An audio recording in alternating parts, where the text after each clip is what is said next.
This video is going to be mostly a review of things we learned earlier in this course and in other courses. So we're going to start off with Dalton and then go to J.J. Thompson and his charge to mass ratio with the cathode tube. And we're going to look at other chemists and scientists and how the atom and the history of the atom developed over time. So here we go. Let's start our beginning. Now we have to remember that scientists could not see at the very beginning what an atom was or what it was made of. They were just ideas because the atom was actually too small to see. But then along came electricity and magnetism, and our understanding of it helped us determine what an atom looks like. So first off, we have Dalton. He was extremely important, and he came up with his billiard ball model. Some of his main conclusions were: all matter consists of tiny particles, and the atom is a solid sphere. Atoms are indestructible and unchangeable. And the next one is, when an element react, their atoms combine in simple whole number ratios. So Dalton's theory is a cornerstone of atomic theory. This theory could explain the observations made by Dalton and other chemists, but their experiments do not provide any evidence that atoms actually exist. At the end of the 19th century, there was still some doubt whether all matter was made up of atoms. By the 1900s, experiments were providing more direct evidence, and now along comes the cathode ray tube and J.J. Thompson. So during the 1800s, scientists discovered a voltage connected to electrodes created this mysterious green light. So if we remember, we watched a video on this cathode ray tube right here, this green light, and when we brought a magnet to it, it deflected the beam. Now Thomson did not have a way of measuring the mass of an electron, nor did he have a way of measuring the charge of an electron. Thus the best he could do is measure the charge to mass ratio of an electron. We will be learning about what is the charge of an electron and the mass of an electron and how they figure that out in the next video. But this one right here, we're just reviewing Thomson's charge to mass ratio. So here is what he did to do it. So first he looked at, we knew the force of an electric field is right here. The charge of an electron multiplied by my electric field. Then he looked at the force of magnetic field, which is charge of an electron, and its velocity, which has to be perpendicular to a magnetic field. Now, suppose we superimpose the two perpendicular fields together and see what happens. And we want the electron to go undeflected through the space. So here is my electron. Here's my electric field. And if we remember, the electron is negatively charged, so my electron is going to want to end up going this way, right? My electric field is going to push it that way. Now, for the magnetic field, we have to use our hand rules. So according to this, it's going into the page. We're going to use our left hand because the electron's negative, the velocity is going this way, and the force is going to be pushing it down. So we have the magnetic field pushing it down, and we have the electric field pushing it up. Now, if we put these over top of each other, like this, we eventually want this electron to shoot through undeflected, neither going up nor down. And by doing that, we're able to figure out what is the speed of the electron.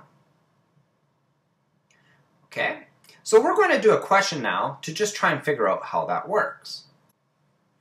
So here we have a beam of electrons passes undeflected through 0.5 Tesla magnetic field with 0.5 kilonewtons per coulombs electric field. How fast are the electrons moving?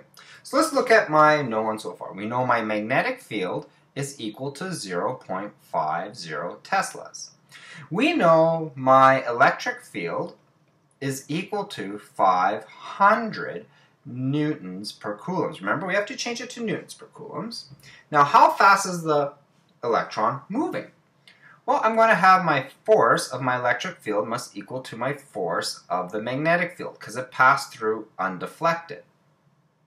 And this way, we're going to have the charge of the electron multiplied by electric field is equal to my charge of electron multiplied by the velocity multiplied by my magnetic field. Now, we have to isolate for my velocity. So my velocity is going to be equal to my charge multiplied by my electric field divided by my charge multiplied by my magnetic field. So now we're going to plug in what we know here. So I'm going to end up with our charges cancel off. So I'm going to end up with 500 newtons per coulomb divided by, we're going to have 0.5 Teslas. And this is going to end up giving me 1,000 meters per second. Now it says, what would happen if the electron slowed down to 50 meters per second? So let's go back here and think of what's happening. And if we're looking at this, right here, my magnetic field's coming in, and the magnetic field is the one where velocity matters. Velocity doesn't matter with the electric field, so it's coming in. And now if my velocity is lowered, what's going to end up happening here, we're lowering the velocity, that means the force of the magnetic field is going to go down. So my downward force is going to be less, which means it's going to move the electric force is going to overcome it, and in this case, it's going to shoot upward, the electron. So now, here's where Thompson was extremely brilliant. If we remember, he knew the exact speed of electrons, so he made them go into another magnetic field, causing them to move in a circle. He would measure the radius of the circle with a fancy ruler, and he was able to find the charge to mass ratio. By setting up, he said the force of the magnetic field must be equal to my centripetal force, because that's what's making it curve. So here we have my centripetal force is equal to, my magnetic force is equal to my centripetal force on this side. Okay. And then we continue our isolation until we get he knows the velocity from before, so now we're going to go the charge to mass ratio, and we simplify it so we get our charge to mass ratio. So here is example number 2. In this case, we have a beam of electrons accelerated at a speed of 5.9 times 10 to the 5 meters per second.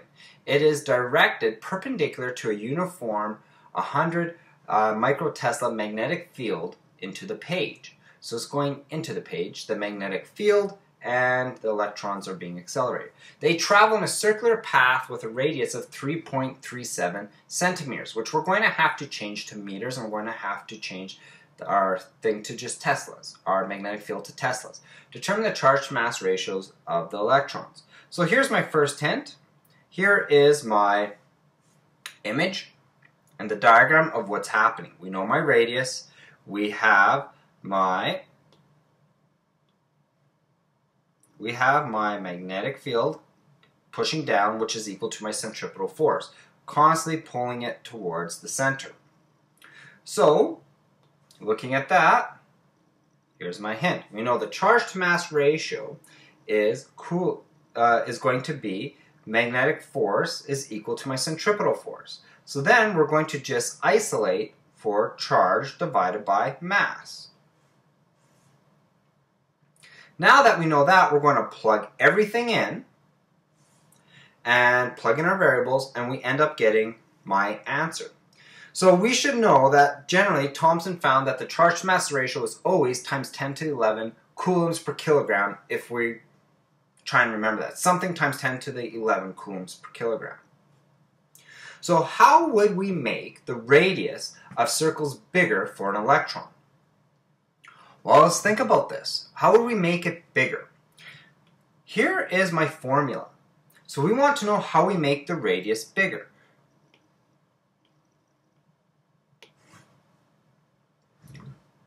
So what I'm going to do is isolate for my radius. So I'm going to get radius is equal to mass times velocity squared divided by my charge times velocity times magnetic field. Now these are going to cancel out, so all I'm left with, my radius is going to be equal to mass times velocity divided by charge times magnetic field. So to increase my radius, what I have to do is I either increase the mass or I increase the velocity. Or I could decrease, well, the charge of an electron we can't really decrease, or I could decrease my magnetic field. All of those will increase my radius. So now we're going to look at Thomson's Raisin-Bunn model, where most atoms are electrically neutral. If electrons are constituents of atoms, atoms must also contain some positive charges.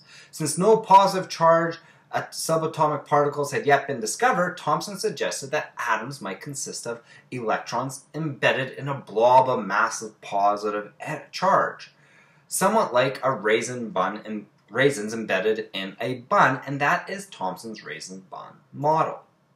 So here are some problems for you guys to do. They are from your textbook. You have 3 problems here, or 6 technically, before we go on. This is just a quick review. You have done questions like this already before.